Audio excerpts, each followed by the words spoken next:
স্বস্তির ধারাকে অব্যাহত রাখার জন্য আমরা নেত্রীর সঙ্গে আছি, তার সঙ্গে থাকবো। শেখ হাসিনাই এই মুহূর্তে আমাদের অস্তিত্বের সংগ্রামের কান্ডারি। আমাদের আরো শক্তিশালী করতে হবে।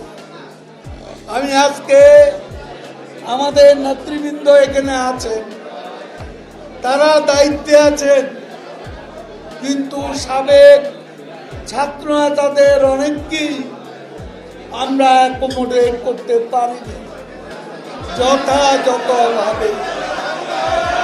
আমরা চিৎকার করার সময় নয়, আমার কথা শুনেন, সেটা